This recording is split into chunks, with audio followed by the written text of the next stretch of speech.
Guys, welcome to 12th chapter. Maybe the 13th one in this video too. I don't know. Are we gonna say anything? I don't think so. Last video was pretty crazy. I'm excited / scared to see what kind of feedback I get on that. Anyway, all right, chapter 12, subjective control. Okay, we are reading the first idea that we're going to come across is, whoa, not that one. Your imagination is able to do all that you ask in proportion to the degree of your attention. So it draws more attention to attention. All progress depend on the control and concentration of your attention. Same thing. Okay, it can be either attracted from without or directed from within. And it's directed from without. And I should have drawn a picture. No, okay, well, all right. You're gonna be happy with words. Sorry. So without is defines it here. Constantly occupied with the okay. So from without, when attention is directed from without, it means that it is constantly okay, so it happens when. So attraction from without happens when you are consciously occupied with the external impressions of the immediate present. So when you're paying attention to the shadow instead of what causes the shadow. Your assumption causes shadow. For anybody new. Okay, within. Let's see. So attention comes from within. Okay, and then he just talks about more about how to think about attention from without. And then directed from within, when you deliberately choose what you will be preoccupied with mentally. So an idea that he has talked about being in control, being mindful. Well, that's mine, but I've read translated being mindful. Okay, when you choose what you keyword here, choose. Okay, whoa. But to choose, you have to be mindful of what you are paying attention to first. All right, next is the subjective versus subjective world. Okay, control. Okay, so here, right, he introduces it right here. It is obvious that in the objective world, your attention is not only attracted by, but is constantly drifted to external impressions. So in the objective world, so he's introduced three things right now. So attention from without, attention from within, objective world, and then he's going to talk about the subjective world. So in the objective world, your attention is attracted and directed to external impressions, so the shadows. But your control in this subjective state is almost non-existent. Now, I was confused at his use of subjective here, but he's still talking about the objective world. So subjectively, you have no control. For in this state, attention is usually the servant and not the master, the passenger of the world. I don't know why he's subjective. It's just he's talking about within the realm of the objective world. Your subjective attention is, the slave. All right, and does he talk about subjective? No. Okay. No, he doesn't. My bad. He doesn't introduce subjective world. You have no control while your attention is distracted by EI external impressions. I was confused too when I first read that. Okay, next one is attention directed objectively and directed subjectively. He's just restating what he said up here about from without, from within, just different words to mean the same thing. And your capacity depends on subjectively directed attention. So when you're able to control your attention in the subjective world, okay, so he did introduce subjective world here. You can modify or alter your life as you please, but this control cannot be achieved if you allow your attention to be attracted from without. So you have to, each day, be mindful. Set yourself the task of deliberately withdrawing your attention from the outside and focusing on whatever you want it to be, or subjectively. That's what he means by, so what I think he means by focusing it subjectively by choosing what you focus on. In other words, concentrate on those thoughts or moods which you deliberately determine. Yeah, same thing that you said before. Then those things that now restrict you will fade and drop away. You're the master once you determine what you decide to focus your attention on. Okay. And then he makes a biblical inference or a tie-in, a relationship here. That is, once you've mastered your attention, then you will have found the mystery hidden from the ages that Christ is your imagination, and then yeah, you'll be a master. You'll assert the supremacy of imagination and put all things in subjection to it. Okay, we're good. We have a few more minutes to go. All right, chapter 13, acceptance. So that's the main idea here is to choose what you focus your attention on. All right. So man's perceptions are not bounded by organs of perception. He perceives more than sense can discover. So people perceive more than what their senses tell them. I didn't say that here. Okay. And he says that you're living in an external world or living in a world of imagination. If you've already internalized the foundational facts, this should be a non-issue. Like you don't have to pay attention to this. This is important to remember, which is why I wrote it down. The outer physical events of life are the fruit of forgotten blossom times, result of previous and usually forgotten states of consciousness. So yeah. There the ends for nature. Two oftentimes forgotten imaginative origins. Whenever you become completely absorbed in your emotional state, you're at that moment feeling this, assuming the feeling, the wish fulfilled. Okay, now he brings in emotional state, which is a new concept, not a new concept in terms of foundational facts. So this, I want to take a few seconds to note that he's introducing emotion into assuming the feeling. He says that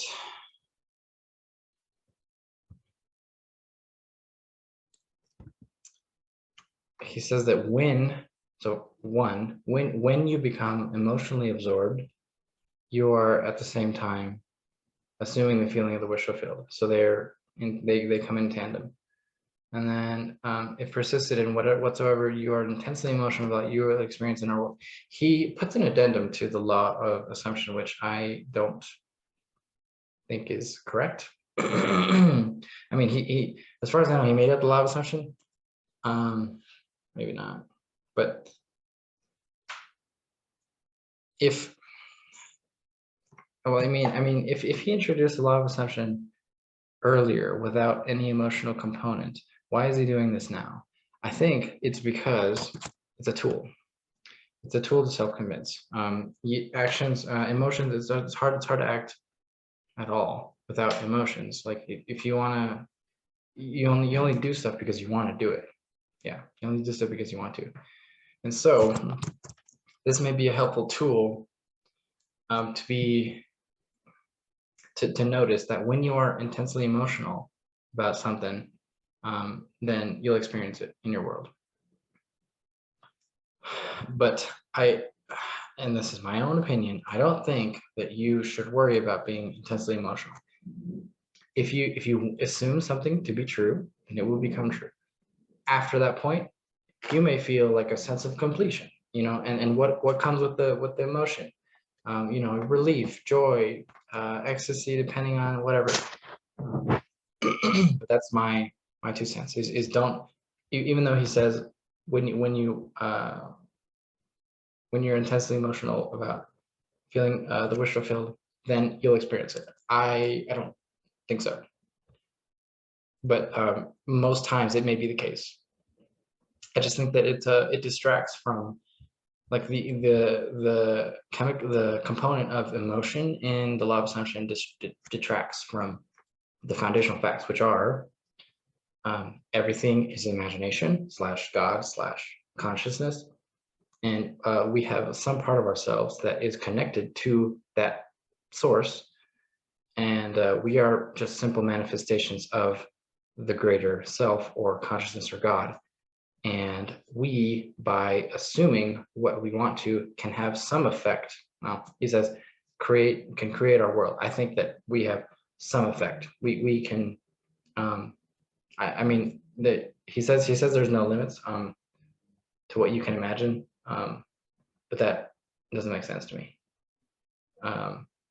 Regardless, I don't think that like if you want something badly, so if there's an emotion that runs contrary to what you believe to be common sense, if you persist in it, I mean, who knows what will arrange itself to become in line with what you want.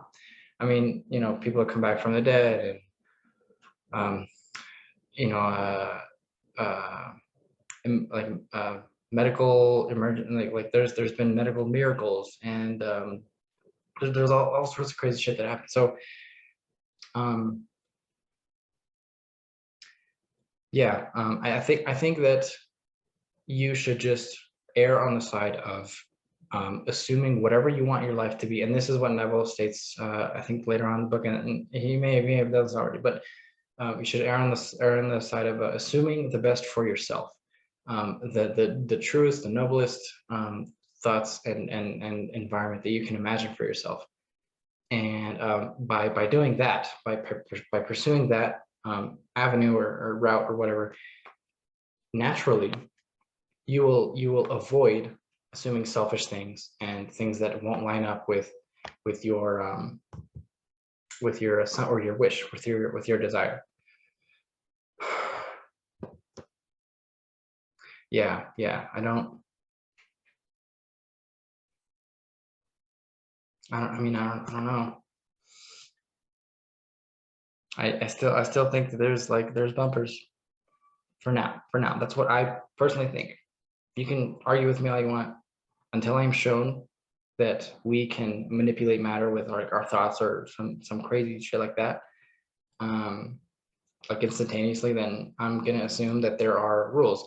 And if in your world you can you know, turn into a butterfly and breathe fire or whatever, then let me know, because I'm open to it. I can only go off of my own experiences, just like Neville did with his. And maybe I'll be revealed something.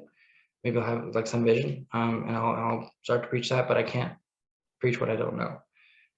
Okay, these periods of, that took a while, sorry. These periods of absorption, what are we talking about here? Okay, intense emotion, all right. At the beginning of things that you harvest. Okay, so he's putting here concentrated attention of absorption. He's tying in being intensely emotional about your feeling of the ritual field with being absorbed in something or completely attentive to it. And as we've read earlier, when you're completely attentive to something, everything else gets crowded out. And yeah. Okay, is at these moments that you are exercising your creative power, the only creative power there is. But except you don't create, because Neville said that you don't create, you just select. But you can assume, well, you can think of it as creating, because in your subjective world you can only experience something. I'm giving Neville an out here. I don't think that he should have used creative power, because it's not like in line with what he's said before. Okay, at the end of, where are we? No, okay. Time sense. What is that? I just want to make sure. Okay. At the end of this, yeah, same thing before. You speed from where you were not physically to where you were physically. When you assume the feeling of fulfilled, you put yourself in the scenario, and then you're there psychologically, and then you come back to where you were physically, and then it's those forward motions that create your world, is what Neville said before. Okay, it's an actual shock. You seen something with such a vividness that you now wonder whether or not your evidence can be, or whether or not the evidence of your senses can be believed. Yeah, you can hypnotize yourself and believe crazy things. Other people have been hypnotized to believe crazy things. Perception creates your reality. And that's a fact. Where are we at here? Okay. And then he quotes some more poetry. The sharp time sense. Where are that? Let me read it though, just to make sure. So this shock reverses your time sense. By this is meant, and instead of your experience resulting from your past, now becomes a result of being in imagination where you're not been physically. Okay, so restating that, instead of your experience or your present experience resulting from what happened before, like you can maybe see with your human perception, limited human perception, that the past appeared to make the future. Instead, your experience becomes the result of being in imagination, so going to the future and making the present the future. Yeah, present the future to become the present. The man at will can assume whatever he states. Okay, keys are desire, imagination, and a steadily focused attention. That's important to realize. If you have not written this down somewhere, 4 keys are 1, desire, 2, imagination, 3. Let's see if he goes over these specifically. No, yeah, okay. He moves on to such a man, any undesirable subjective fact is no longer, okay, so, all right, so he just introduces these. I'm gonna go over, just for the sake of clarity and understanding, these. So desire, you can't, you only do what you want to do. So you can use your desire as a compass to guide you. And I think that, well, yeah, so let me just stick with the text here. So the desire is, it should be there already. And so that's what you need to have. I mean, you should feel it already. You don't need to be, oh, I need to desire this. If you don't desire it, then don't worry about it.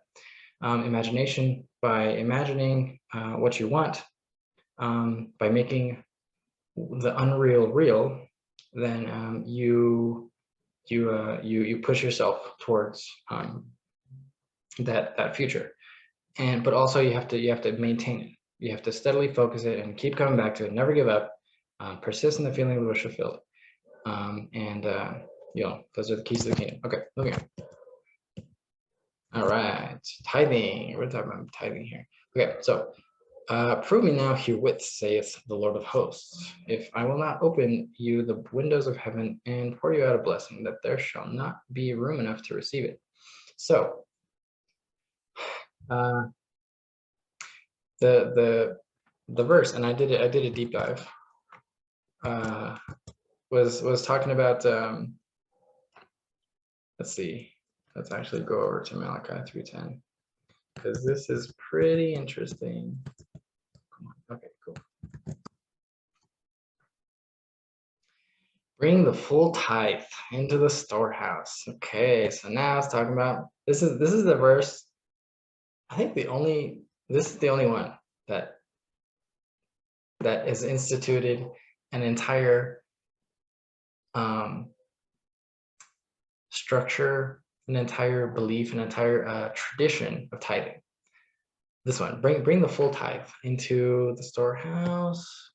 Where is it? 10. Okay. Yeah, bring the full tithe into the storehouse, that there may be food in my house, and put me thereby to the test, says the Lord, if I will not open to you whatever you want until you don't need anything. All right. So I looked that up because I was like, what does tithing mean? What is this tithe? Because I wanted to I asked questions. I'm the inquirer.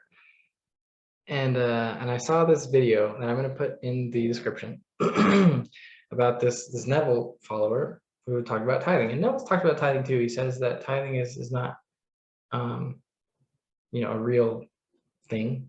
It's like, I forget. I'll probably do another video about tithing or something. Contact immediately required. Okay.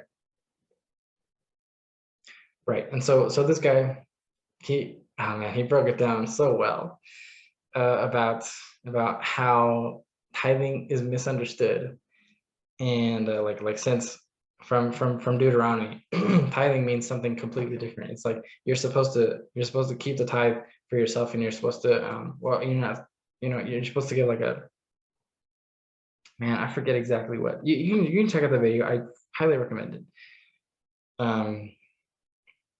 Yeah, it'll flip your perception on traditional Christianity, churches and stuff like that. Yeah, it's, I always like finding out that people were wrong and they're doing something incorrect because due to ignorance. I mean, how many people have gotten rich? How many people have gotten like stupid rich off of tithing? The Catholic Church. I mean, they made up a rule and people had to pay money for that. I'm not going to get into the church as an organization and Christianity as a whole. But I just recommend that you do your own research. I watched that video and I made up my mind. I may come back to it later, and my opinion may change on tithing. Who knows? Okay, what is this? When absorption reaches such a degree. Hold on. Hold on. When does that occur?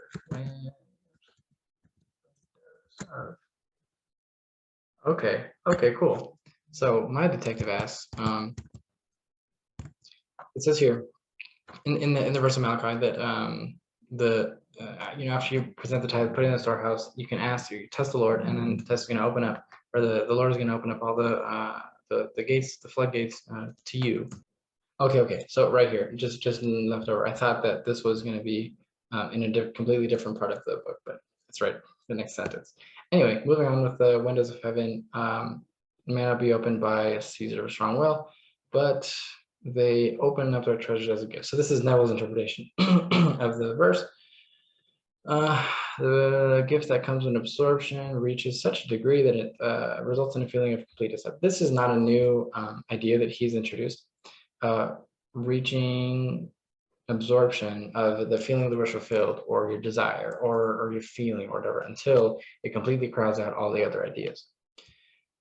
And then he talks about the gap here. So he says that the next sentence, the passage from your present state to the feeling of wish fulfilled is not across the gap. There is continuity between the real and unreal. So to cross, and I don't know why he uses the word cross, but to cross from one state to the other, you simply extend your feelers, trust your touch, and enter fully in the spirit of what you're doing. He has not, hold on, let me go over here. So right here, you do these threse things: extend your feelers, trust your touch, and then enter fully into the spirit of what you're doing. Okay, and these are the first. These two commands here are the first times that he's introduced that. He doesn't talk about this at all in the rest of the book. He's just restating. I think he's restating the same thing in different words. Enter fully into the spirit. Let's enter fully into the spirit. By my spirit, says the Lord of hosts. So, I mean, it's he's saying to do these three things, but that's just a summary of assuming the wish fulfilled and persisting in it. Just basically assume what you want is true, and don't stop believing it. That's basically it. I feel like I have to keep going over that because I don't want anyone watching this video who has not read Neville and practiced the law to get confused by all the different ways that he says the same thing. Okay, and that's it. Assume the feeling of the wish fulfilled, and you will have opened the windows. Okay, get into the spirit of it. That's just assuming it fully, not persisting. Okay, that's it. The Lord of hosts will not respond until you assume the feeling you want it to be. Okay, and so in this he's using Malachi as a reference for why God will not respond to you unless you have assumed the feeling completely. All right, chapter 14, later. See you guys in a few days. Have a great